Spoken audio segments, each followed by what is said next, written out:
మన గ్రామాల్లో ఎన్నికల్లో తిరిగేటప్పుడు ప్రజలకు మనం ఏమంటే వాగ్దానాలు ఇచ్చాం, కార్యకర్తలకు ఎలాంటి మాటలు చెప్పామనేవి గ్రామ స్థాయిలో ఉండే నాయకుడు దయచేసి మీరందరూ కూడా గుర్తుపెట్టుకోవాల్సిన అవసరం ఉంది. కష్టపడ్డ కార్యకర్తను పక్కన పెట్టి మనకు సంచులు మోసే వాళ్ళని అందరం ఎక్కించాలంటే కుదరదు. గత పార్టీ వేరు, ఈరోజు తెలుగుదేశం పార్టీ వేరు. మేము తీసుకునే నిర్ణయాల మీద కూడా ఈరోజు అనుమాన పరీక్ష చేస్తున్నటువంటి పరిస్థితి. ఆల్రెడీ నియోజకవర్గాల కేంద్రాలకి పెద్ద అయిన టీం మొత్తం కూడా వచ్చేసింది. ఎందుకంటే గతంలో 2014-19 చూసాం, ఆంధ్రప్రదేశ్ పుట్టినాక అన్ని డబ్బులు ఎప్పుడు ఇలే, మనం అంత అభివృద్ధి ఎప్పుడు చేయలే. 23 సీట్లు ఇచ్చారు. కారణం ఏంటంటే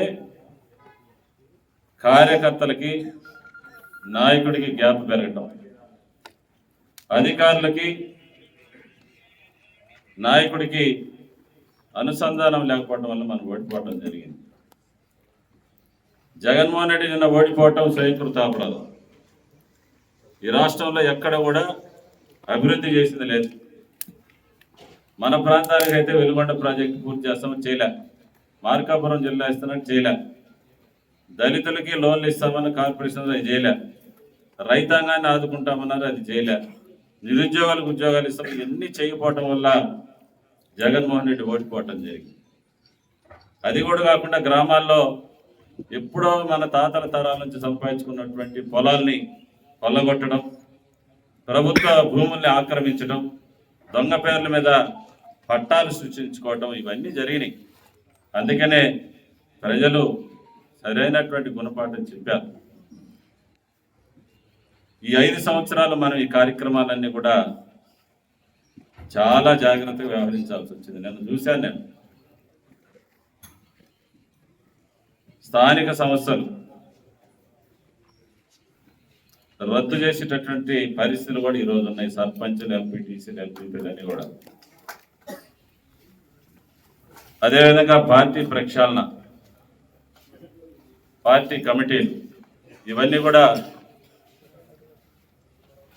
వచ్చే నెలలో మళ్ళీ పార్టీ అంతా కూడా ప్రక్షాళన చేసి కమిటీలు కూడా వేసుకునే పరిస్థితులు ఉన్నాయి.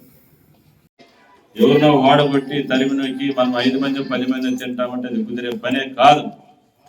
ఖచ్చితంగా కార్యకర్త గౌరవం ఇవ్వాల్సిందే, విలువ ఇవ్వాల్సిందే. పార్టీకి ఓట్లు వేసినోడికి ఖచ్చితంగా ఫలితాన్ని ప్రతి ఒక్క నాయకుడు అందించాల్సిన బాధ్యత మన అందరి మీద ఉందని చెప్పేసి నేను తెలియజేసుకుంటా ఉన్నా. స్వార్థంగా దయచేసి ఆలోచించబాకండి, పార్టీ ప్రతిష్టను పెంచండి. ఈ రాష్ట్రంలో తెలుగుదేశం పార్టీ 25 సంవత్సరాలు పరిపాలించే దిశగా మన నాయకుడు ముఖ్యమంత్రి వర్యులు నారా చంద్రబాబు నాయుడు గారు ఈరోజు దిశానిర్దేశం చేయబోతున్నారు. త్వరలో ఈడ ఎవరుంటే ఏముంది, ఎవరు ఓడిపోతే మనకేంది, అధికారం ఉంటే చాలనక ఆలోచన మీ మనసులో నుంచి తీసివేయండి.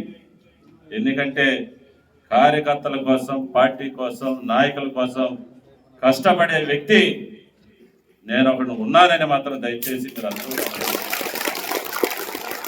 ప్రతి ఒక్కరికి కూడా సముచితమైన స్థానాన్ని ఇస్తా, గౌరవిస్తా. మండల స్థాయి నాయకులు కూడా వారికి సంబంధించినటువంటి అన్ని స్థానాల్లో గౌరవం ఖచ్చితంగా దక్కుతుంది. ఎవరు కూడా ఇబ్బంది పడాల్సిన అవసరం లేదు. వాడి ఇంట్లో ఎన్ని ఓట్లు ఉన్నాయో నీకెందుకు ఇరని అడుగుతారు. రెచ్చగొడతారు, మన పార్టీ వల్ల రెచ్చగొట్టడానికి రెడీ ఉన్నారు. దయచేసి వైసీపీ గద్దల మాటలు దయచేసి వినొద్దు. విన్నోడు మాత్రం ఖచ్చితంగా దెబ్బతినేది ఖాయం. అది కూడా చెప్తున్నా నేను. ఏదైనా గ్రామాల్లో వాళ్ళు చెడగొట్టడానికే రాజకీయంగా చూస్తూ ఉంటారు.